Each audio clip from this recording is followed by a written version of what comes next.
my name is Martin Flores. I'm a senior at NJIT. This is my fourth year here. My major is industrial design, but I have a lot of practice in advertising and graphic design, so I'm probably going to head to that field after I graduate. So I guess about collaboration first. I've had a lot of experiences collaborating.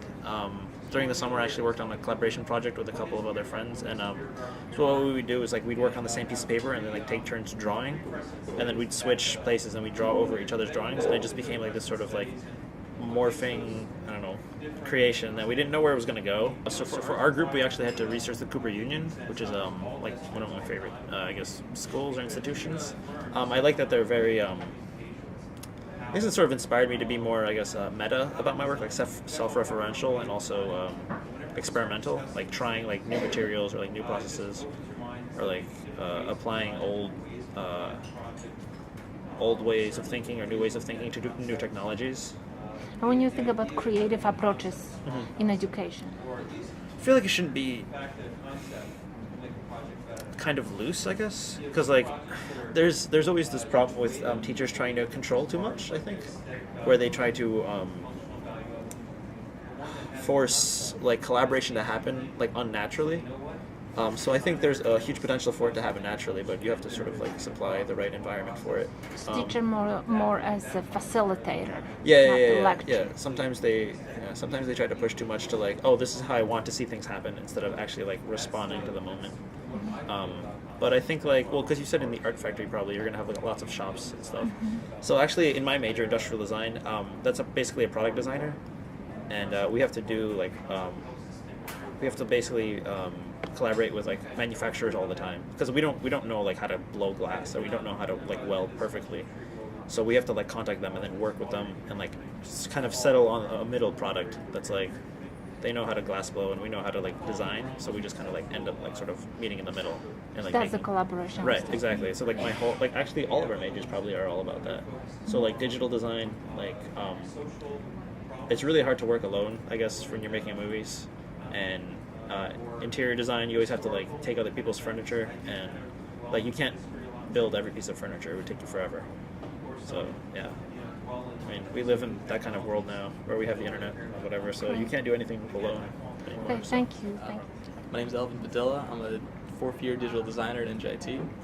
I guess when I first came into the class, I thought it was going to be a little different. I wasn't really used to working with people, but collab is actually a really good idea if it's done right.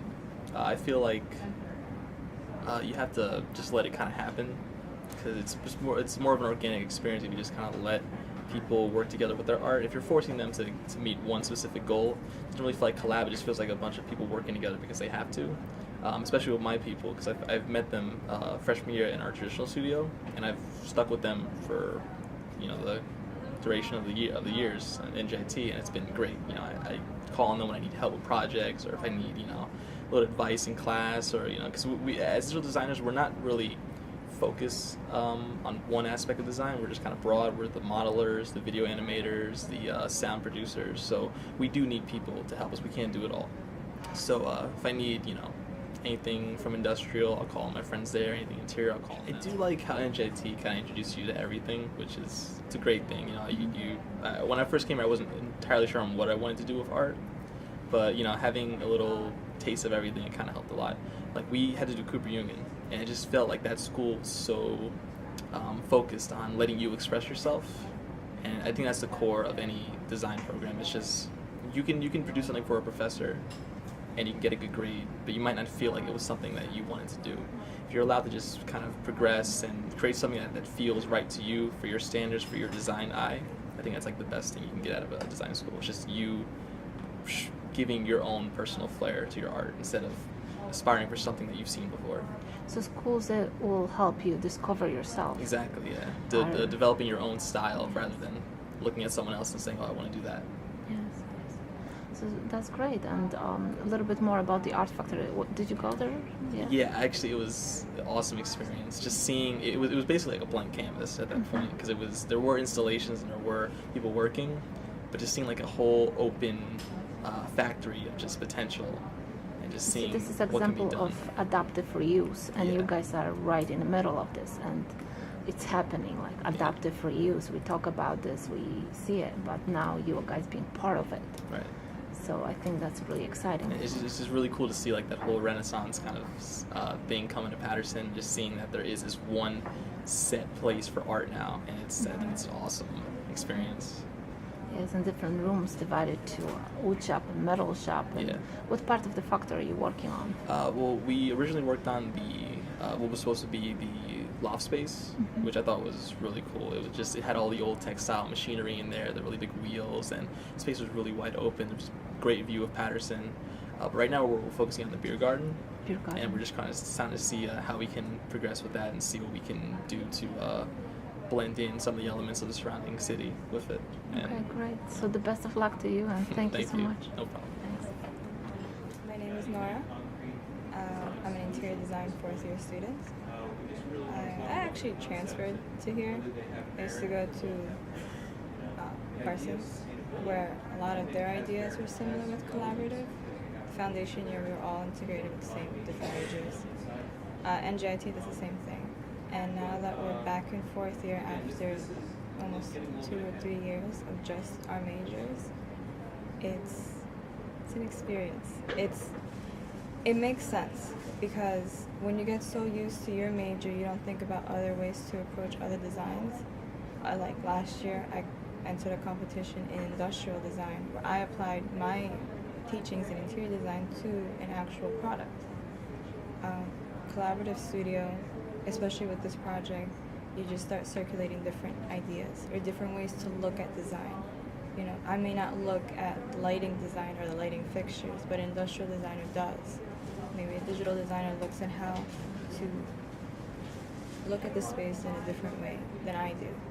And just talking to each other, you start learning more from each other. You start learning different ways to design, which is important in the real world because the art factory right now is a real life example. It's not a concept, it's not a made up project.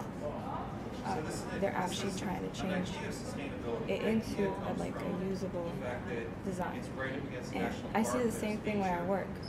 I work in the city in a firm where I see interior designers collaborate with the architectures, collaborate with the industrial designers, collaborate with everyone. Everyone talks to everyone, everyone's different backgrounds, everyone's from different places, everyone has different experiences. And they have to talk to each other and work with each other because without it, they're not going to get as good as the design as they could.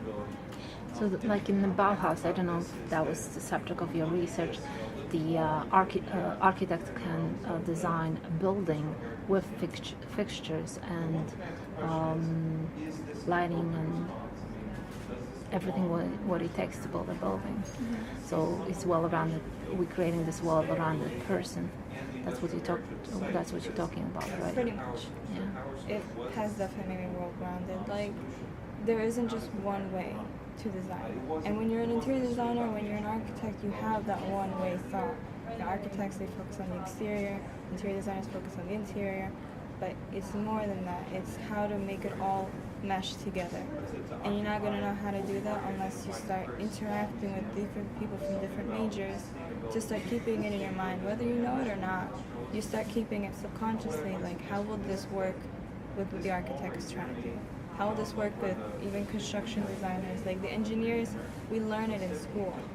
We have to have the foundation. These are things that you need to have to be well-rounded in anything. And you see architects, and you learn in the Bauhaus or in any of the studies that the classmates did.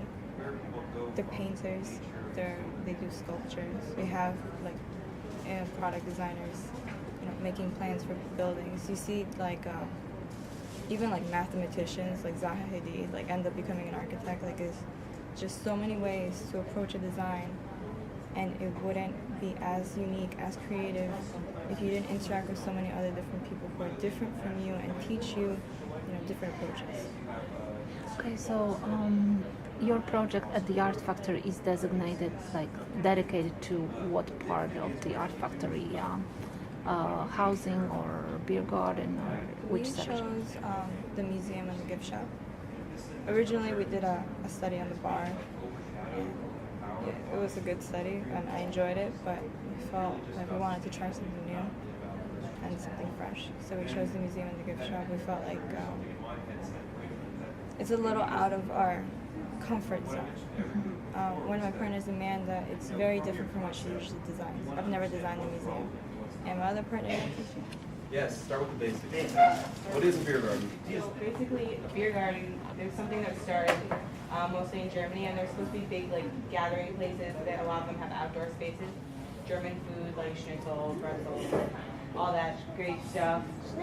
Schnitzel sausage. So, and some of them, apparently, Gosser was telling us, have rooms where you can keep, like, your beer stein, if you're, like, a regular. So, going off that, we kind of wanted to find different examples of beer gardens within the United States in Hoboken. I've been to this one. So there's an outdoor space and an inside space, and they have large wooden benches. That's the outside space with, that's actually how you enter, with umbrellas, and they're just big tables. Even if there's just like two of you, you can kind of just hang out at a table, and lots of people can gather.